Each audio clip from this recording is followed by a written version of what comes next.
শক্তিশালী রাষ্ট্র নরেন্দ্র দামোদর দাস মোদীর নেতৃত্বে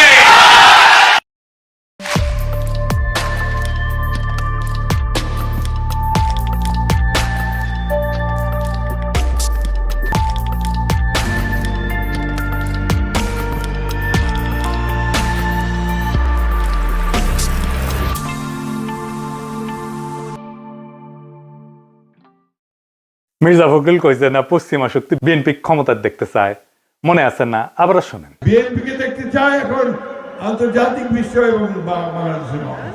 আচ্ছা, আপনাদের মনে ইচ্ছা আছে না ভারত কাকে বাংলাদেশে ক্ষমতায় দেখতে চায়? আমি আজ দেখামো ভারত কাক ক্ষমতার দেখতে চায়। কোন ষড়যন্ত্র তত্ত্ব না, একেবারে ফ্যাক্ট দিয়ে দেখামো ইন্ডিয়া কাক ক্ষমতার দেখতে চায়। তাহলে আমগারে কোনটি দেখা লাগবি? যে দেখা লাগবি ইন্ডিয়া মিডিয়ায়, ইন্ডিয়ান বুদ্ধিজীবীদের কথায়, ইন্ডিয়ান পলিটিশিয়ানদের কথায়, তাদের ডিপ্লোম্যাটিক ভাষায়, আর দেখা লাগবি আন্তর্জাতিক থিঙ্ক ট্যাঙ্কের নিরপেক্ষ বক্তব্যে। আসেন দেখি ইন্ডিয়ান মিডিয়া থিঙ্ক ট্যাঙ্ক কি করছে। থিঙ্ক ট্যাঙ্কি শুনলে আমার আবার গুয়ের ট্যাঙ্কের কথা মনে হয়ে যায়। যাই হোক, আসেন দেখি। প্রথমে দেখি টিভিএস এর একটা স্টোরি। মোটামুটি সবকিছু একসাথে করার চেষ্টা করেছে তারেক রহমানের দেশে আসা নিয়ে ইন্ডিয়ান মিডিয়ান নিউজ গুলো। টাইটেল দিছে Tarique Rahman homecoming, a view from India. Tarique রহমানের দেশে ফেরা ভারতের দৃষ্টিতে। তারা বলতেছে এটা potentially game changing political moment, মানে রাজনীতির গতিপথ বদলাই দিতে পারে এমন মুহূর্ত। এখানে ওরা করছে, একটা পত্রিকা লিখেছে, ইংরেজিতে লিখেছে, ইংরেজি যেহেতু লিখেছে ঠিকই লিখেছে, তাই না? এটা বাংলা করলে বোঝা যায়। সাম্প্রতিক কিছু ইঙ্গিত থেকে বোঝা যাচ্ছে যে বিএনপি এবং ভারতের মধ্যে সতর্কভাবে সম্পর্ক পুনর্গঠনের একটা সম্ভাবনা তৈরি হয়েছে, যা দুইটা সাম্প্রতিক ঘটনার উপরে ভিত্তি করিয়া। প্রথমত উল্লেখ করা হয়েছে যে ডিসেম্বরের শুরুতে ভারতের প্রধানমন্ত্রী নরেন্দ্র মোদী খালেদা জিয়ার অবনতিশীল স্বাস্থ্যের বিষয়ে উদ্বেগ প্রকাশ করেন এবং সব ধরনের সহায়তা দেওয়ার প্রস্তাব দেন। এর জবাবে বিএনপি দ্রুতই প্রকাশ্যে এই উদ্যোগকে স্বাগত জানায় এবং মোদীর প্রতি তাদের আন্তরিক কৃতজ্ঞতা প্রকাশ করে।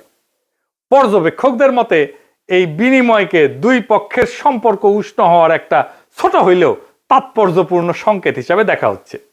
ভারতীয় কর্মকর্তারা হয়তো রহমানের, মানে তারেক রহমানের নেতৃত্বাধীন বিএনপিকে বাংলাদেশের জন্য আরো প্রেডিক্টেবল, উদারপন্থী এবং গণতান্ত্রিক বিকল্প হিসাবে দেখতে পারেন।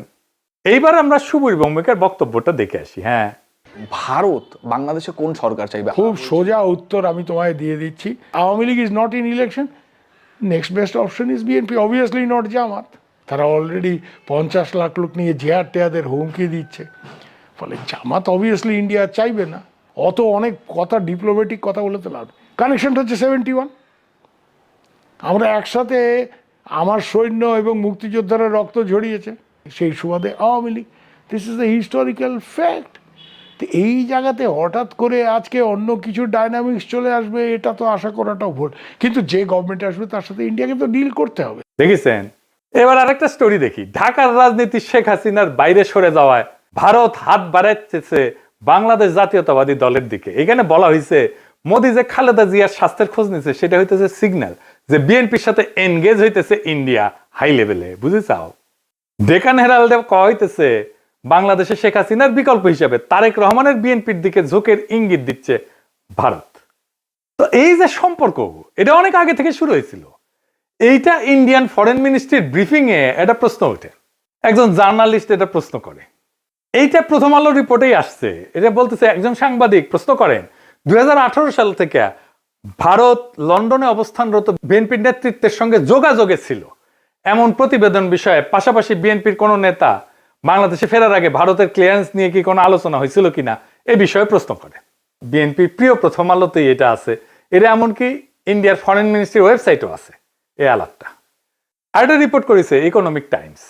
এটি করছে নতুন সমীকরণের প্রেক্ষাপটে খালেদা জিয়ার ভারতের প্রতি রাজনৈতিক উত্তরাধিকার নরম হয়েছে। এটা ইংরেজিটা খটোমটো হয়েছে, মানে খালেদা জিয়ার উত্তরাধিকারী ভারতের প্রতি নরম হয়েছে। ডিপ্লোম্যাট একটা রিপোর্ট করেছে, জিয়ার জন্য মোদী আন্তরিক প্রার্থনা জানাইছেন এবং বলছেন যে ভারত বিএনপি চেয়ারপারসনকে, যিনি সংকটজনক অবস্থায় আছেন, সম্ভব সব ধরনের সহায়তা দিতে প্রস্তুত। জিয়াকে পাঠানো তার বার্তাটি শুধু সৌজন্যতার সীমায় আটকে নাই বলেই মনে হয় এবং অঞ্চল জুড়ে বিশ্লেষকরা দ্রুতই এর রাজনৈতিক গুরুত্ব অনুধাবন করেছেন। এটি ব্যাপকভাবে প্রতীকী হইলেও সচেতনভাবে কূটনৈতিক উদ্যোগ হিসেবে ব্যাখ্যা করা হয়েছে। একটি সংকেত যে ভারত বাংলাদেশের পরবর্তী সরকারের সঙ্গে উষ্ণ সম্পর্ক গড়ে তুলতে প্রস্তুত, যা এই মুহূর্তে জিয়ার বিএনপি গঠন করতে পারে বলে মনে হইতেছে। দা উইক বলছে, কেন তারেক রহমানের ফেরা ইন্ডিয়ার জন্য খুশির খবর, তারাই লিখেছে। এটা খুব ইন্টারেস্টিং রিপোর্ট করছে ইন্ডিয়ান এক্সপ্রেস। এটা প্রিমিয়াম কন্টেন্ট, মানে আপনাকে টাকা দিয়ে পড়া লাগবে। শিরোনাম হইতেছে, দশকের পর দশক প্রতিক্রিয়াশীল নীতির পর ভারতের প্রতি নিজেদের অবস্থান পুনর্নির্ধারণের সুযোগ পেয়েছে বিএনপি। বাবা, মেলা সুযোগ দিছে, তারা কি এই মুহূর্তটি কাজে লাগাতে পারবে? একদম শেষে বলছে, ভবিষ্যতে যদি ফেব্রুয়ারি নির্বাচনে বিএনপি জয় হয়, তাহলে ভারতের যে বিএনপির সঙ্গে তখন কাজ করতে হইতে পারে, সেই বিএনপি নিঃসন্দেহে আগের চেয়ে ভিন্ন হবে, নিঃসন্দেহে আগের চেয়ে ভিন্ন হবে, এবং সম্ভবত সহযোগিতার ক্ষেত্রেও আরো বেশি অনুকূল এবং গ্রহণযোগ্য হবে। আবার একটা জিনিস কথা বলছে, খুব ইন্টারেস্টিং কথা। বিএনপি স্ট্র্যাটেজি ঠিক করে দিচ্ছে। বিএনপি এই পথে কতটা অগ্রসর হবে তা অনেকটাই নির্ভর করবে দলটির পপুলিস্ট আবেগকে তুষ্ট করার প্রয়োজন এবং একই সঙ্গে রাজনৈতিক পরিসরটা জামাতের হাতে ছেড়ে না দেওয়ার কৌশলগত হিসাবের উপরে।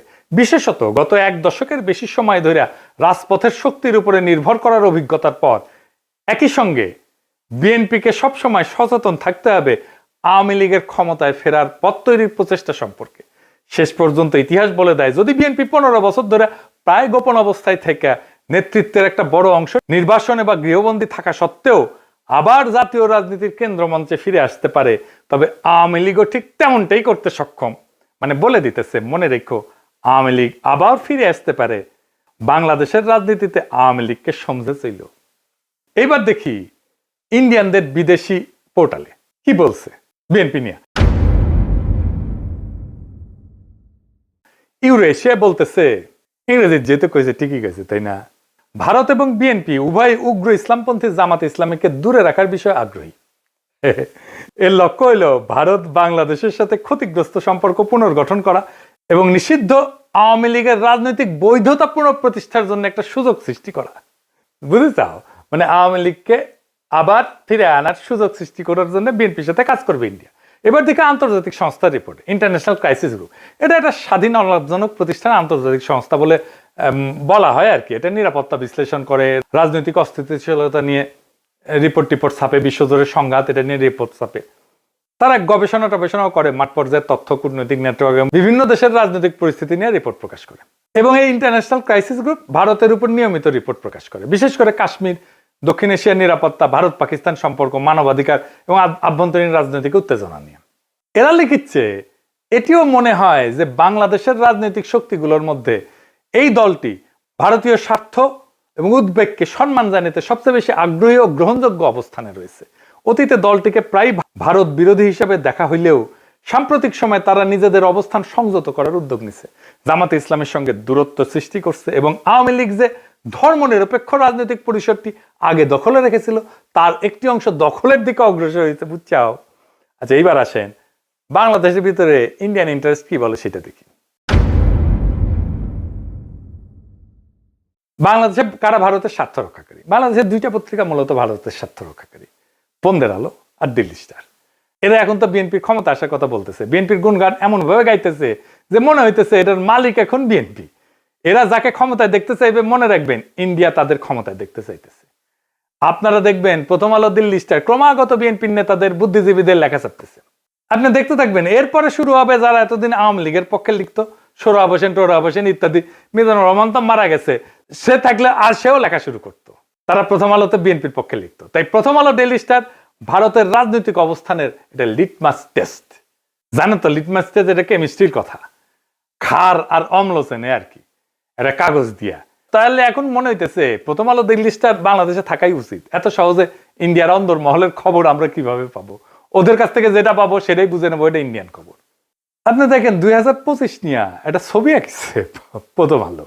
এর মধ্যে প্রথম আলো, ডেইলি স্টারে আগুন নিয়ে তো কান্নাকাটি আছে, কিন্তু সবচেয়ে উজ্জ্বল ছবিটা তারেক রহমানের। উনি ভার্চুয়াল থেকে রিয়েল হইতেছেন আর যাইতেছেন উড়িয়া ভোটের বাক্সের দিকে। পিছে তারেক রহমানের বিড়ালের ছবিও আছে। প্রফেসর ইউনূসের পাশে গরিলা দুর্মুষ পেটা করিচ্ছে, কিন্তু হাসিনার ছবিটা দাদির মতো নির্মল, কত ভালো মানুষ। এই যে প্রথম আলো, ডেইলি স্টার, এইটা যে আওয়ামী বাকশালী ইন্ডিয়ান অ্যাসেট, কোনো সন্দেহ আছে এখন? এর মধ্যে খালেদা জিয়ার প্রতি সম্মান জানাইতে ঢাকা এসেছিলেন ইন্ডিয়ার পররাষ্ট্রমন্ত্রী জয়শঙ্কর। সে অন্তর্বর্তীকালীন সরকার এবং বিএনপির কয়েকজন শীর্ষ ব্যক্তির সাথে কথা বলছেন। কি ছিল তার চাওয়া? 1 নাম্বার, দুই দেশের সম্পর্কের মধ্যে যে উত্তেজনা সৃষ্টি হয়েছে তা হ্রাস করতে হবে। 2 নাম্বার, আসন্ন জাতীয় সংসদ নির্বাচনে আওয়ামী লীগকে অংশগ্রহণের সুযোগ দিতে হবে। কি আবদার! 3 নাম্বার, আওয়ামী লীগকে নির্বাচনে অংশগ্রহণের সুযোগ দেওয়ার জন্য প্রয়োজনে 12ই ফেব্রুয়ারি নির্ধারিত জাতীয় নির্বাচনের তারিখ পিছাইতে হবে। এইটা প্রফেসর ইউনূস সরকারকে বলে গেছে। তারেক রহমানকে কি বলছে আমি জানি না, তবে অনুমান করি একই বার্তা দিছে। এই বার্তা কার জন্য? এই বার্তা অন্তর্বর্তী সরকারের জন্য এবং তাদের চোখে যারা ভবিষ্যৎ ক্ষমতা তাদের জন্য, তাদের সাথেই কথা বলছে। এখন একটা জিনিস পরিষ্কার করে বলা দরকার, বিএনপি এখানে কোনো চুজেন ফোর্স না ইন্ডিয়ার জন্য। তাকে যে পছন্দ করা হইতেছে তা কিন্তু না। বিএনপি এখানে কম্প্রোমাইজড অ্যাক্টর। তার মানে এমন একটা শক্তিতে সে রূপান্তরিত হয়েছে যারা আসলে ভারতের সাথে একটা কম্প্রোমাইজ করছে। ভারত বিএনপিকে চায় কারণ বিএনপি আদর্শিকভাবে শক্ত না, কাঠামোগতভাবে দুর্বল। যেই দল 15 বছর টিকে ছিল নির্বাসনে, মামলা হামলা গ্রেপ্তার গুনখুনে, আন্তর্জাতিক সহানুভূতিতে, আমাদের মতো ইন্ডিভিজুয়াল অ্যাক্টিভিস্টদের মরাল সাপোর্টে এবং অ্যাক্টিভিটিতে, সে দল জানে ক্ষমতায় ফেরার জন্য কোথায় নতি স্বীকার করতে হবে। সে তারেক রহমান জানে তার বাবাকে হত্যা করছে ভারত, সে জানে তার মাকে ক্ষমতাচ্যুত করছে ভারত, সে জানে তার নির্যাতনও করছে ভারত, মাজা ভেঙে দিছে ভারত, তার মাকে জেলে দিছে, ইন্ডিয়া তিলে তিলে তাকে মৃত্যুর দিকে ঠেলে দিছে। আর এটাও সে জানে সে না পারছে এটা ঠেকাইতে, না পারছে নিজেকে রক্ষা করতে। তাই এই কম্প্রোমাইজ তার শক্তি না, এটাই তার দর কষাকষির পুঁজি। দিল্লির চোখে বিএনপি মানে এমন একটা দল যাকে ম্যানেজ করা যায়, নেগোশিয়েট করা যায় যার সাথে, এবং প্রয়োজনে তাকে বদলায় ফেলা যায়। এবং বিএনপিকে ইন্ডিয়া আস্তে আস্তে বদলায় ফেলতেছে, তারে আর একটা আওয়ামী লীগ বানায় ফেলতেছে। আজ ইন্ডিয়ার বিএনপিকে দরকার, কারণ জামাত অতিরিক্ত শক্তিশালী হয়ে গেছে। কাল আওয়ামী লীগ ফিরে আসলে বিএনপি অপ্রয়োজনীয় হয়ে যাবে, কারণ ইন্ডিয়ার কাছে বাংলাদেশে কেউই অপরিহার্য না, এখানে সবাই রিপ্লেসেবল। আওয়ামী লীগ চলে গেছে, এখন ধরেছে বিএনপিকে, বিএনপি চলে যাবে আর একজনকে ধরবে। তাহলে প্রশ্নটা ভারত কাকে ক্ষমতা চায় এটা না, আসল প্রশ্ন হচ্ছে বাংলাদেশ কি আবারও একটা কম্প্রোমাইজড অ্যাক্টরকে নিজেদের ভবিষ্যৎকে লিখতে দিবে, নাকি এইবার এমন একটা রাষ্ট্র বানাইতে চাইবে যাকে ক্ষমতায় রাখতে কারো দরকার পড়ে না। ইন্ডিয়ার দরকার পড়ে না, আমেরিকার দরকার পড়ে না, চীনেরও দরকার পড়ে না, যে নিজের শক্তিতে জনতার শক্তিতে ক্ষমতায় থাকতে পারে। যতদিন এই প্রশ্নের উত্তর না আসবে বাংলাদেশের সরকার বদলাবে কিন্তু রাষ্ট্র বদলাবে না, রাষ্ট্র একই রকম থাকবে। সেজন্যই দেখছেন না সংস্কার করতে চায় না বিএনপি, কারণ কম্প্রোমাইজড অ্যাক্টর দিয়ে কখনোই একটা সার্বভৌম রাষ্ট্র তৈরি হয় না, করা যায় না। ভারত কাকে চায় এটা গুরুত্বপূর্ণ না, প্রশ্ন হইতেছে ভারত যাকে চায় না সে কি টিকে থাকতে পারে কিনা।